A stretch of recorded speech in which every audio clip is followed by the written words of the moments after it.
আপনাদের সবাইকে good morning এবং সপ্তম পর্বে স্বাগত।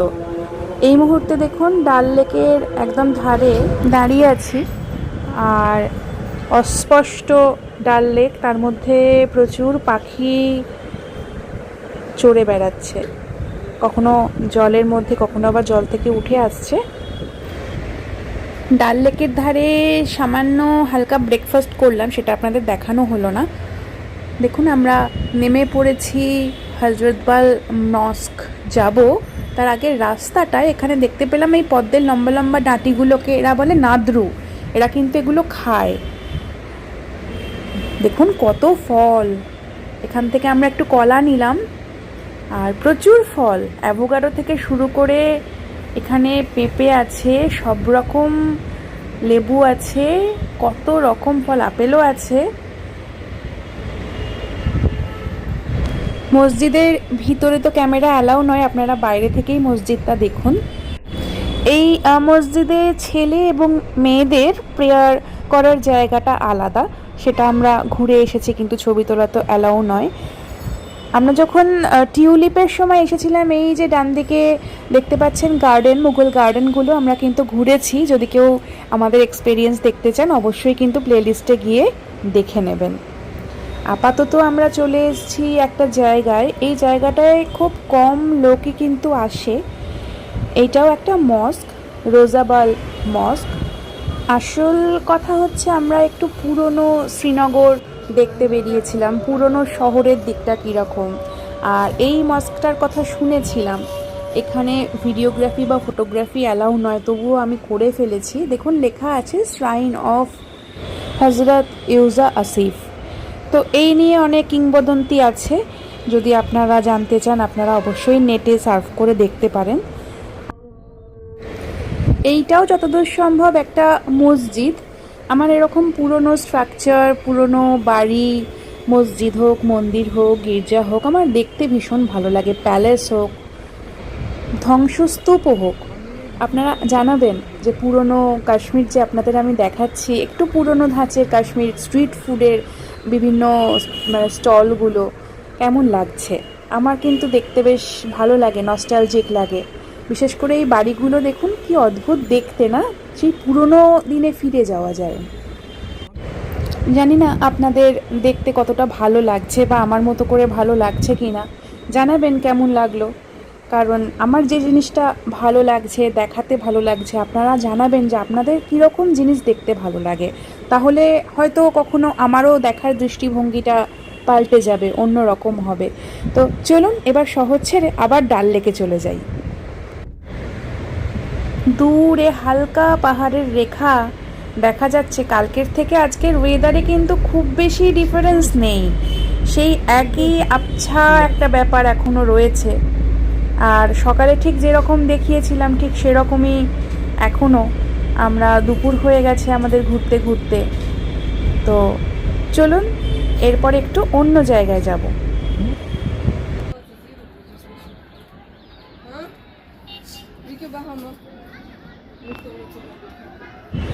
এই মুহূর্তে ওই দেখুন হালকা সূর্য উঠেছে, আর আমরা এসে পৌঁছে গেছি কোথায়?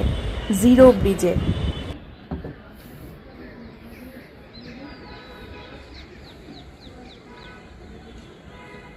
তলা দিয়ে ঝিলাম নদী বয়ে চলেছে, আর আপনাদের দেখাই, আমরা ওই যে দূরে দেখতে পাচ্ছেন ব্লু কালারের একটা বিল্ডিং একদম বাঁদিকে, টিউলিপ দেখার সময় আমরা ওখানেই ছিলাম, ডিউ ড্রপ। তখন আমরা একদম ঝিলাম নদীর সাইডে ছিলাম, জানলা খুললেই ঝিলাম নদীকে দেখতে পেতাম আর জিরো ব্রিজকেও দেখতে পেতাম। আপনাদেরকে তো বলেইছি যে আমাদের জুবের রেশি, আমাদের ড্রাইভার, দেখুন আজকে ওর বাড়ি চলে এসেছি। আজকে আমাদের গ্র্যান্ড দাওয়াত ওর বাড়িতে। তো এখনও জানি না কী কী অপেক্ষা করছে আমাদের জন্য। ওর মিষ্টি মেয়েটার সাথে আলাপ হয়েছে, সে ভীষণ কিউট, দেখুন ওর কথাগুলো শুনলেই বুঝতে পারবেন। তো আজকের সন্ধেটা ওর বাড়িতেই আমরা কাটাচ্ছি। ওর এই ঘরটার তলায় মানে কাঠকুটো দিয়ে জ্বালানোর ব্যবস্থা আছে, মানে মেঝের তলায় বুকারি সিস্টেম করা আছে, আর আমরা বসে আছি মেঝের ওপরে, প্লাস গায়ে কম্বল দেওয়া আছে, ভীষণ ভালো সিস্টেম। আর তারপরে তো গ্র্যান্ড দাওয়াত, কী কী খাবো আপনাদের দেখাচ্ছি। তার আগে একটু ওর কথাগুলো শুনে নিন। ये तो लेके जाती है, मैं तो नहीं देती, खुद लेके जाती है। आपने सुबह बैग में रखा था ना वो। हाँ। मुझे पता था वो आप टूस्टो को दोगे। सच्ची में? हाँ। इस एजुकेशन के बारे में मैंने हमारे দেখুন আমাদের সাজিয়ে গুছিয়ে খাবার দিয়েছে, মানে ওয়াজওয়ার কিছু আইটেম, মেথি মাছ, এখানে কাবাব, এখানে পরোটা। আমরা শুরু করছি। এরপরে আরও আইটেম আছে, কিন্তু সেগুলো হয়তো আর ভিডিও করা হবে না।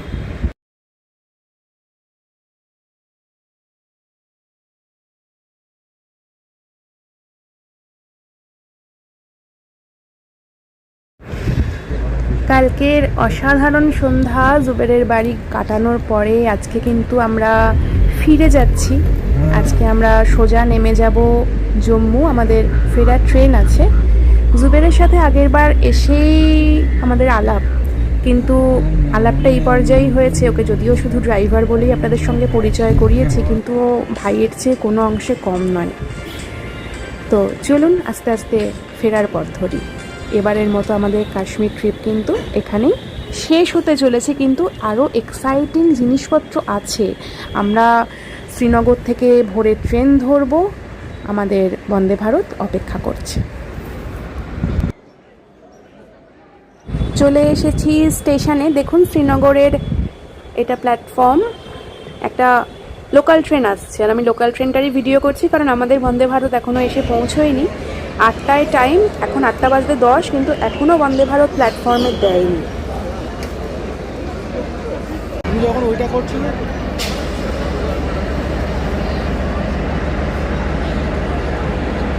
বন্দে ভারত ঢুকছে।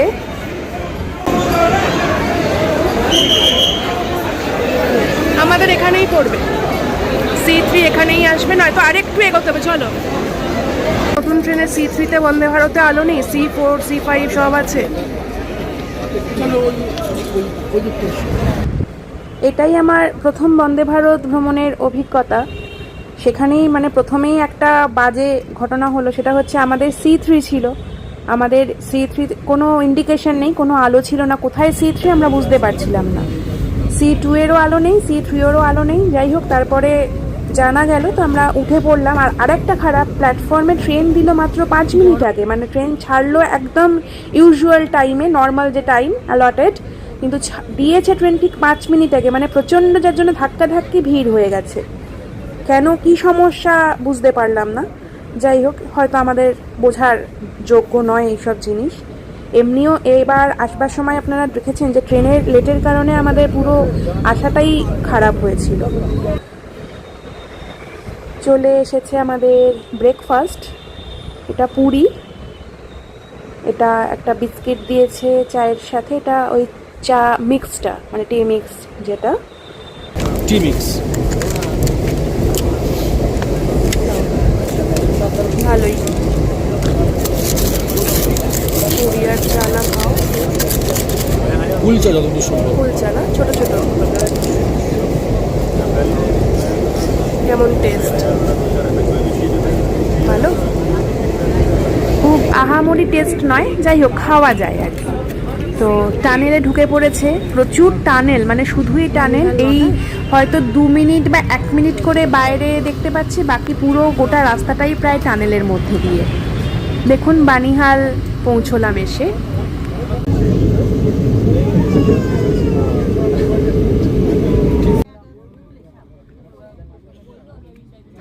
একটা টানেল থেকে বেরোচ্ছে আর একটা টানেলে ঢুকছে, মানে গোটা পথটাই টানেলের মধ্যে দিয়েই। আমার তো মনে হয় সড়ক পথে দৃশ্যাবলী বা এনজয় করার ব্যাপারটা অনেক বেশি। চেনাব ব্রিজ আসছে, আপনাদের চেনাব ব্রিজ দেখাবো।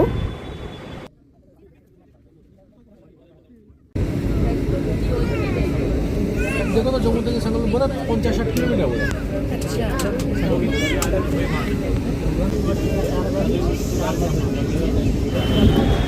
ঢুকে পড়েছি চেনাব ব্রিজের এরিয়ায়। দেখুন চেনাব ব্রিজ তার ওপর দিয়ে আমরা যাচ্ছি। চেনাব নদী তলায় দেখা যাচ্ছে।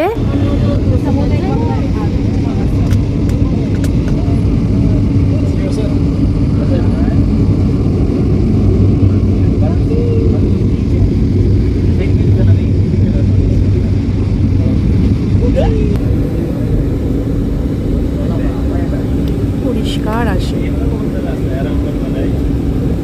ভিডিওতে এরকম দেখা যায়। হ্যাঁ, এর থেকে পরিষ্কার।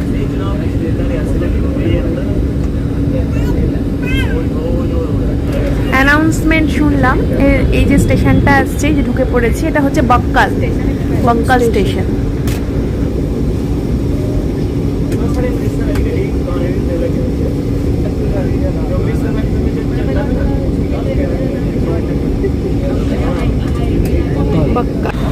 দূরে দেখুন মাতা বৈষ্ণোদেবীর মন্দির দেখা যাচ্ছে। মার্চে যখন আমরা এসেছিলাম, আমরা বৈষ্ণোদেবী গেছিলাম, সেই ভিডিও আমার টিউলিপ কাশ্মীরের প্লেলিস্টে পেয়ে যাবে। আজকে আমাদের যাত্রাও শেষ হবে মাতা বৈষ্ণোদেবী। এখান থেকে আমরা সড়ক পথে যাব জম্মু, আর সেখান থেকে আজকে রাত্রে জম্মু তাওয়াই ধরে কলকাতা ফিরবো। তো দেখা হচ্ছে, আপনাদের কাটরায় নাবি, তারপর আপনাদের সাথে আবার কথা হবে।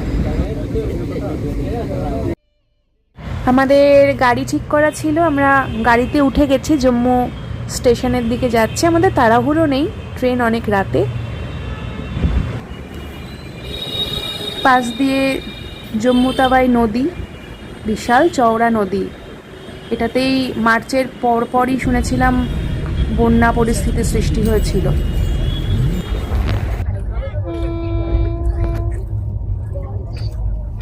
ঘুমোতেই হবে। দেখে নিচ্ছি, সকালবেলায় কোশি গেছে, কোশি।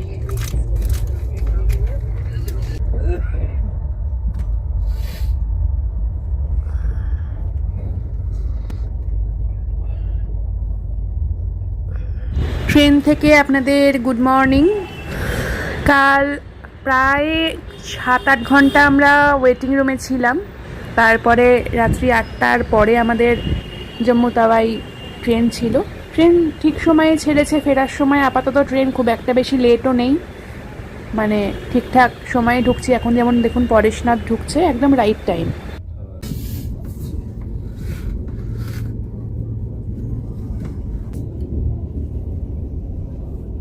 নেতাজি সুভাষচন্দ্র বোস জাংশন, গোমো। ট্রেন কিন্তু আমাদের একদম রাইট টাইমে আছে। এই সবে আমাদের নেতাজির স্মৃতি বিজড়িত স্টেশন গোমোতে ঢুকছে।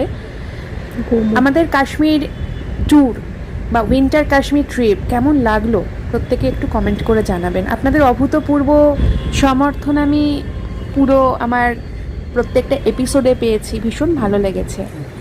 আর এই লাস্ট পর্বে জানাবেন পুরো ট্রিপটা কেমন লাগলো। প্রত্যেকে চ্যানেলের সঙ্গে থাকবেন।